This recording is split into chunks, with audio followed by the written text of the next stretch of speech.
Now, Donald Trump, as you've been hearing, has said the plan to take over Greenland was motivated in part by being snubbed for a Nobel Peace Prize. Meanwhile, Keir Starmer spoke this morning about the situation. Listen to this. It's a clip of our own Prime Minister, and please note that he's sounding as lively as ever. The United States will be central to that effort, and the UK stands ready to contribute fully alongside our allies through NATO.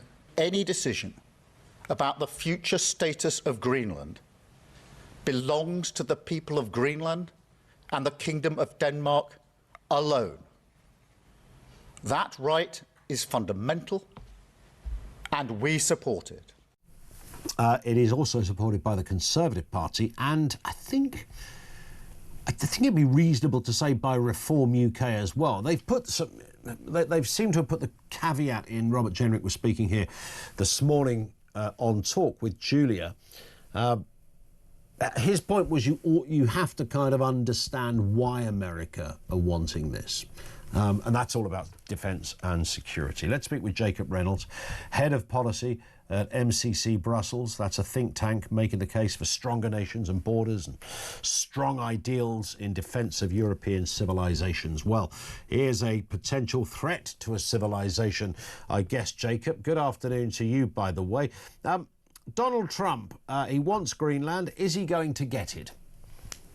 Well, judging by the kind of track record of European leaders, you'd probably put your money more with Trump than with them. But the fundamental issue at stake here is that you've raised in the question of Greenland is this question of sovereignty. And the people who are standing up now to loudly proclaim that they're on the side of Greenland or on the side of Denmark are precisely those people like the EU elites or like Keir Starmer who've spent so long trashing the concept of sovereignty. So I don't think you can really kind of take them at their word when they say they've now had this kind of sudden conversion to the politics of sovereignty. Yeah, indeed. And there's many analogies. Chagos is one of them that keeps coming up. It's like, well, hang on a second, the people of Chagos didn't get a say in anything. So, you know, what's with the newfound moral high ground, Mr. Starmer? That's an understandable criticism, I think, of our own Prime Minister. In terms of Greenland itself, what we keep hearing is, and this is the Trump position, is that, you know, that geographically it's fundamental to security. You've got the Chinese sniffing around. You've certainly got the Russians sniffing around. I mean, what are they worried that might happen? That suddenly it becomes a Russian state or a Chinese state? What is the big fundamental concern that the Americans have? Yeah, well, here is where it gets really interesting and I guess also kind of difficult, because on the one hand, you've got lots of people articulating these kind of geopolitical necessities for why America needs to have strong control over Greenland that have all to do with missile defense systems and access to Arctic resources and shipping and all of these big things that are going to become kind of defining themes as the world gets a more dangerous and kind of competitive place. Yeah. And at the same time, as all of those like difficult complex conversations, this is all mediated by the seemingly kind of erratic behaviour, occasionally of Donald Trump and occasionally of leaders elsewhere. So, as was referenced in the news, and you were referencing the fact that Donald Trump is apparently so angered by his Nobel Peace Prize snub that he now has kind of turned to Greenland to let his anger out. And so the collision of these kind of two things is what makes this a very dangerous, very messy, very unpredictable moment. And there's clearly a danger that what should be a kind of calm and measured discussion about the future of Western collective security suddenly spirals out of control into something very different. Like we're now talking about the very nature of the NATO alliance, whether that's under threat. And none of the players in this, in their best moment, surely want to actually invoke these problems, but it's becoming inevitable that we're asking these much bigger questions because of how erratic everything is. That's very true. I mean, when push comes to shove, to coin that phrase, ultimately it's got to be down to Greenland and Denmark, right? I mean, that, you know, you mentioned there about the contradictory nature, and you've tweeted about it as well, of EU leaders, the EU that has, you know, done its utmost across many, many years to remove status from countries in favour of something much larger and collective. And I mentioned Chagos as well. So would it be fair to say the obvious question, which some of those politicians, hypocrites as they may be, are, that Greenland must determine the future of Greenland, along with the Kingdom of Denmark?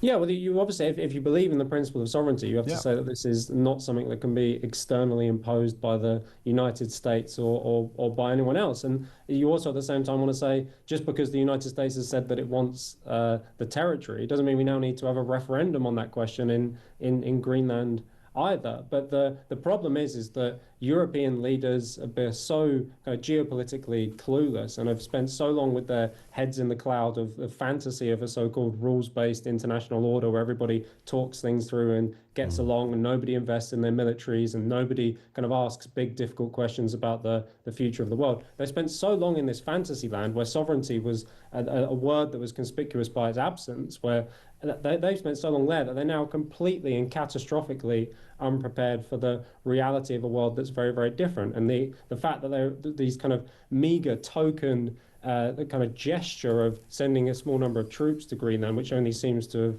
inflamed Donald Trump even further, that's a symbol of a whole approach to world politics that is no longer viable. What is your gut telling you, Jacob? Final point. Where do you think we'll be in a month from now?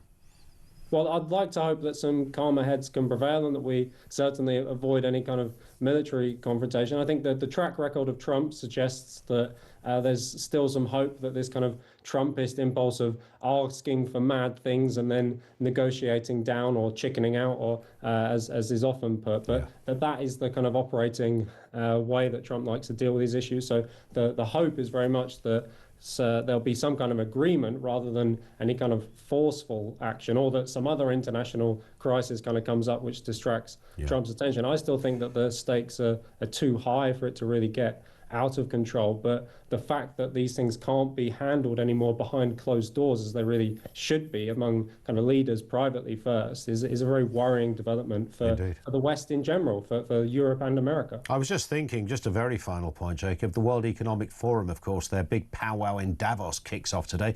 Maybe collectively they'll come up with the answer. Isn't that what they're meant to do down there?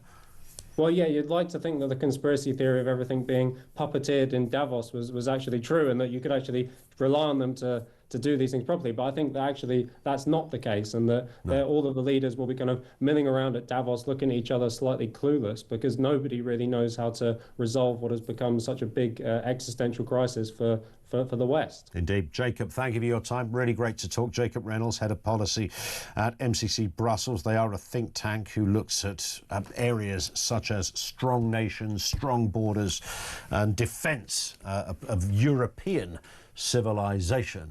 He's got a lot to say on that, but there he was on Donald Trump. This